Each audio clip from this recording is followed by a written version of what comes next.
جب اس نے اپنے رب کو آہستہ پکارا، تو اذ نادا ربہ نداء خفیہ، جب اس نے اپنے رب کو آہستہ سے پکارا، یعنی حضرت زکریا علیہ السلام نے آہستہ آواز میں اللہ تبارک و تعالیٰ سے دعا مانگی۔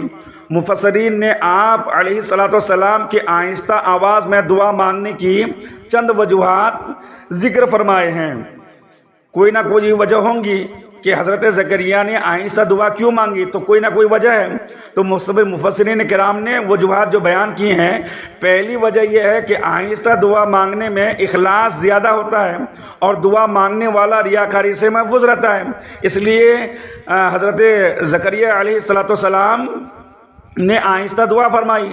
اور دوسری وجہ یہ بیان کرتے ہیں کہ لوگ اولاد کی دعا مانگنے پر ملامت نہ کریں، کیونکہ اس وقت یعنی کہ جب حضرت زکریا علیہ السلام دعا مانگ رہے تھے، اس وقت آپ کی عمر شریف 75 یا 80 سال کی تھی۔ جب 75 اور 80 سال کی عمر میں پہنچ گئے تو اس وقت اگر اولاد کی دعا مانگے تو لوگ جو ہے آپ کو ہنسی مذاق نہ اڑائے، اس لیے جو ہے آپ دعا کو آہستہ مانگے، یہ بھی ایک وجہ بیان کی گئی ہے۔ اور تیسری وجہ یہ بھی ہے کہ لوگ اولاد کی کیا نام کہتے ہیں، حضرت زکریا علیہ السلام کی آواز کمزور یعنی کہ کمزوری کے باعث آہستہ ہو گئی تھی۔ ایک وجہ یہ بھی جو ہے مفسرین کرام فرماتے ہیں، چونکہ حضرت زکریا علیہ السلام کی بڑھاپے میں پہنچ چکے تھے اور بڑھاپے کی حالت میں چونکہ آپ کی آواز پست ہو گئی تھی، آپ کی آواز جو ہے کمزوری کی بنا پر جو ہے آہستہ نکل رہی تھی اور جو ہے آواز بلند نہیں ہوتا تھا، اس وجہ سے حضرت زکریا علیہ السلام نے آہستہ دعا مانگی۔ اور آہستہ دعا مانگنے میں حکمت بھی ہے، آہستہ آواز میں دعا مانگنے کی فضیلت اور دعا مانگنے کا ایک ادب بھی ہے۔ اس آیت میں حضرت زکریا علیہ السلام کے آہستہ دعا مانگنے کا ذکر جو ہے، آہستہ دعا مانگنے کی فضیلت کے بارے میں حضرت انس رضی اللہ تعالیٰ عنہ سے روایت ہے، نبی کریم صلی اللہ تعالیٰ علیہ وسلم نے ارشاد فرمایا، آہستہ آواز میں دعا کرنا 70 بلند آواز کے ساتھ دعاؤں کے برابر ہے۔ یعنی ایک انسان اگر بلند آواز سے 70 مرتبہ دعا مانگے گا، لیکن کوئی انسان اگر آہستہ دعا مانگتا ہے تو وہ 70 کے مقابل میں یہ ایک دعا جو ہے کیا ہوگا، ان کے مقابل میں آئیں گی۔ تو آہستہ دعا مانگنا چاہیے، اور اللہ کے رسول صلی اللہ تعالیٰ علیہ وسلم نے یہی فرمایا کہ آہستہ آواز دعا کرنا، آواز میں دعا کرنا بلند آواز کے ساتھ جو ہے دعاؤں 70 بلند آواز کے ساتھ دعاؤں کے برابر ہے۔ اور اس سے معلوم یہ بھی ہوا کہ آہستہ آواز میں دعا مانگنا دعا کے آداب میں سے ہے۔ اسی ادب کے تعلیم دیتے ہوئے ایک اور مقام پر اللہ تبارک و تعالیٰ نے یہ فرمایا ہے، ادعوا ربکم تضرعا وخفیہ، اپنے رب سے گر گراتے ہوئے اور آہستہ آواز سے دعا مانگو۔ اور حضرت علامہ و مولانا نقی علی خان کو جانتی ہو؟ کون ہے؟ نہیں معلوم؟ اعلیٰ حضرت کے ابو کون ہیں؟ اعلیٰ حضرت کے والد گرامی۔ تو حضرت علامہ مولانا نقی علی خان رحمۃ اللہ تعالی علیہ دعا کے آداب بیان کرتے ہوئے فرماتے ہیں کہ دعا نرم اور پست آواز سے ہو کہ اللہ تعالیٰ سمیع و قریب ہے۔ آہستہ دعا مانگو جب بھی اللہ تعالیٰ سنتا، بلند آواز سے مانگو گے جب بھی اللہ تعالیٰ دعا کو سنتا ہے، اور اللہ تو قریب ہے، اور اتنا قریب ہے کہ ایک نس دوسرے نس سے بھی زیادہ قریب ہے۔ یعنی کہ ایک نس بدن میں جس طریقے سے دوسرے نس سے قریب ہے، اس سے کہیں زیادہ اللہ تبارک و تعالیٰ اپنے بندے سے قریب ہے۔ تو اعلیٰ حضرت کے والد گرامی فرماتے ہیں کہ اللہ تعالیٰ سمیع و قریب ہے، جس طرح چلانے سے سنتا ہے اسی طرح آہستہ آواز میں بھی سنتا ہے۔ اور اعلیٰ حضرت امام احمد رضا خان فاضل بریلوی فرماتے ہیں بلکہ وہ اسے بھی سنتا ہے جو یعنی ابھی زبان تک اصلاً نہ آیا ہو، یعنی ابھی زبان جو ہے کیا نہیں پتا دعا زبان سے نکلی ہی نہیں ہو، جب بھی اللہ تعالیٰ اس کو سن لیتا ہے۔ یہ اعلیٰ حضرت کا عشق کا کمال ہے۔ اور اعلیٰ حضرت کے ایمان کا یہ تقاضا ہے۔ اعلیٰ حضرت فرماتے ہیں کہ بلکہ وہ اسے بھی سنتا ہے، یعنی اللہ اسے بھی سنتا ہے جو یعنی ابھی زبان تک اصلاً نہ آیا، یعنی دلوں کا ارادہ، نیت، قطرہ، کہ جیسے اس کا علم تمام موجودات و معدومات کو محیط یعنی گھیرے ہوئے ہیں، یوں ہی اس کے سمع و بصر جمیع موجودات کو عام و شامل ہیں، اپنی ذات و صفات اور دلوں کے ارادات و خطرات اور تمام اعیان و اعراض کا کیا نہیں پتہ، کائنات ہر شے کو دیکھتا بھی ہے اور سنتا بھی، نہ اس کا دیکھنا رنگ وضو یعنی روشنی سے خاص اور نہ ہی ان کا سننا آواز کے ساتھ مخصوص ہے، بلکہ اللہ تعالیٰ ہر انسان کی نیت کو بھی جانتا ہے، ہر انسان کے دلوں کا حال بھی جانتا ہے، کون انسان کون سی دعا مانگنے والا ہے۔ تو اعلیٰ حضرت فرماتے ہیں کہ اللہ تعالیٰ اس کو بھی سنتا ہے۔ تو دعا کے فضائل و آداب اور اس سے متعلق دیگر معلومات حاصل اگر کرنا ہو یا پھر اس کے بارے میں اگر دیکھنا ہو تو اعلیٰ حضرت کے والد گرامی یعنی کہ علامہ نقی علی خان نے ایک بہت ہی بہترین کتاب جو ہے کیا کی ہے، کتاب لکھ کے ہیں فضائل دعا، بہت ہی اچھی کتاب ہے، اس کا مطالعہ کرو تو دعا کے آداب اور دعا کی دوسری چیزیں بھی اس سے معلوم ہو جائیں گی۔ حضرت زکریا علیہ السلام کے دعا مانگنے سے متعلق انتہائی ایمان اور افروز کلام سورہ آل عمران میں بھی جو ہے اس کا ذکر کیا گیا ہے، آیت نمبر جو ہے 37 اور 38۔ سورہ آل عمران اگر دیکھنا چاہو تو اس میں دیکھ سکتی ہو کہ سورہ آل عمران میں 37 اور 38 میں کیا کیا ذکر کیا گیا ہے اور دعا کے تعلق سے کیا کیا بیان کیا گیا ہے، وہ سورہ آل عمران میں دیکھ سکتی ہو۔ اگر اس کو پڑھنا چاہیں تو پڑھ بھی سکتی ہو کہ سورہ آل عمران میں کیا کیا بیان کیا گیا ہے اور کیا کیا دعا کے تعلق سے بیان ہوا ہے اور کیا کیا دعا کے تعلق سے بیان نہیں ہوا ہے، چونکہ اللہ تبارک و تعالیٰ نے وہاں پہ بیان فرما دیا ہے۔ اور کیا بیان فرمایا ہے سورہ آل عمران میں، یاد ہے؟ سورہ آل عمران میں کون سی آیت کریمہ ہے دعا کے تعلق سے؟ نہیں، فتقبلها ربها بقبول حسن وانبتها نباتا حسنا وكفلها زكريا كلما دخل عليها زكريا المحراب وجد عندها رزقا قال يا مريم أنى لك هذا قالت هو من عند الله إن الله يرزق من يشاء بغیر حساب۔ تو اس سے یعنی اسے اس کے رب نے اچھی طرح قبول کیا اور اسے اچھا پروان چڑھایا اور اسے زکریا کی نگہبانی میں دیا۔ جب زکریا اس کے پاس اس کی نماز پڑھنے کی جگہ جاتے، اس کے پاس نیا رزق پاتے، کہا اے مریم یہ تیرے پاس کہاں سے آیا؟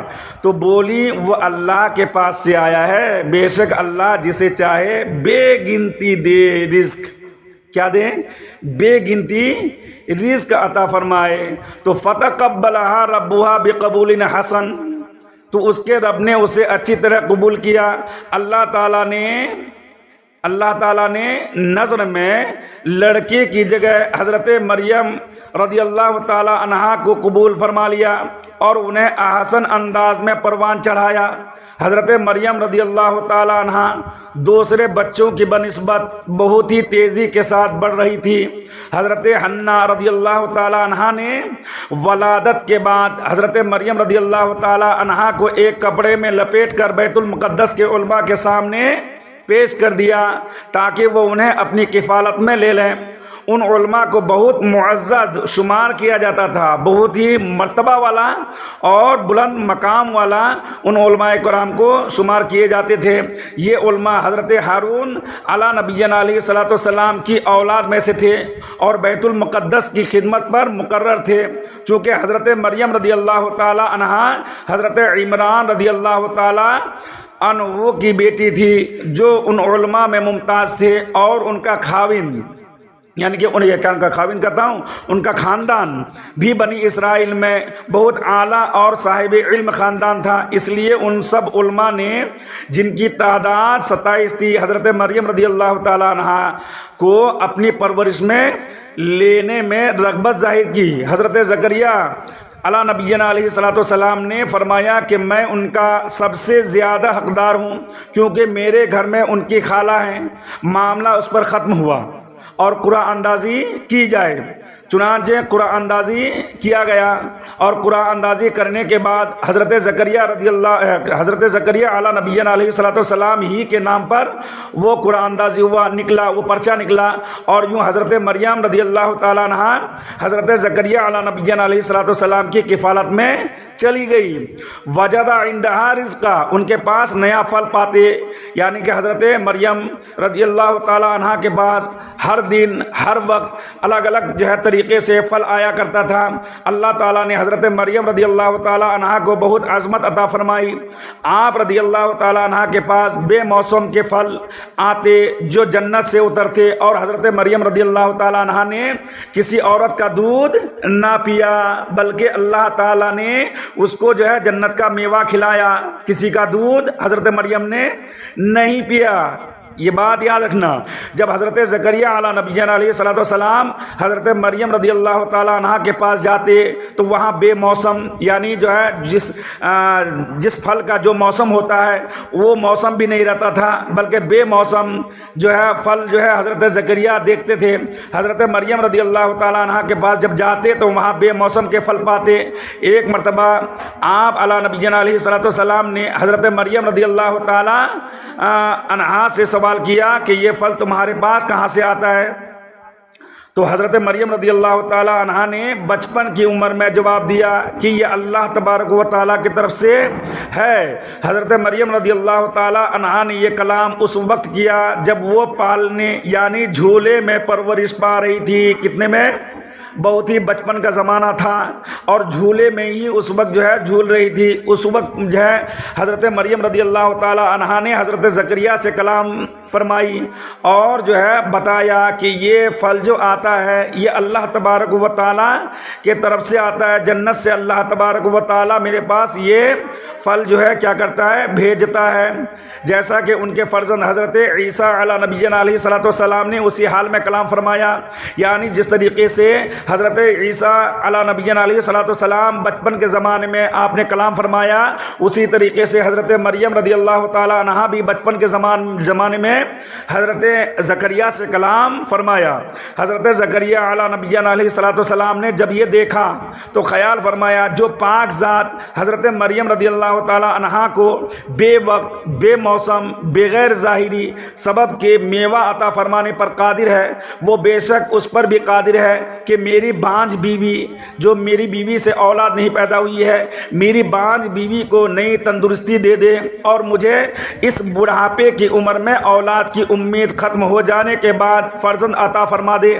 اس خیال سے حضرت زکریا علی نبینا علیہ الصلوۃ والسلام نے دعا کی، جس کا اگلی آیت میں بیان ہے۔ یہ واقعہ مزید تفصیل کے ساتھ سورہ مریم میں بھی جو ابھی یہاں پہ ذکر کیا گیا ہے، سورہ مریم میں بھی اس کا ذکر ہے اور سورہ آل عمران میں بھی اس کا ذکر ہے۔ تو یہ بتا دیا گیا سورہ آل عمران میں بھی اور سورہ مریم میں بھی، اور سورہ آل عمران میں ایک بات اور بھی بتائی گئی ہے، ہنالک دعا زکریا ربہ قال ربی ھب لی من لدنک ذریۃ طیبہ انک سمیع الدعاء۔ یہاں پکارا یا زکریا، یہاں پہ حضرت زکریا کے بارے میں بتایا جا رہا ہے سورہ آل عمران کی یہ آیت کریمہ میں کہ ہنالک دعا زکریا ربہ قال رب ھب لی من لدنک ذریۃ طیبہ انک سمیع الدعاء۔ یہاں پکارا زکریا اپنے رب کو، بولا اے رب مجھے اپنے پاس سے دے ستھری اولاد، بے شک تو ہی دعا سننے والا ہے۔ ہنالک دعا زکریا ربہ، وہی زکریا نے اپنے رب سے دعا مانگی۔ حضرت زکریا علی نبینا علیہ الصلوۃ والسلام نے جب اس جگہ پر اللہ تعالیٰ کی کرم نوازی دیکھی تو وہی یعنی بیت المقدس کے محراب میں دروازے بند کر کے پاکیزہ اولاد کی دعا مانگی۔ آیت کیا ہے؟ ہنالک دعا زکریا ربہ،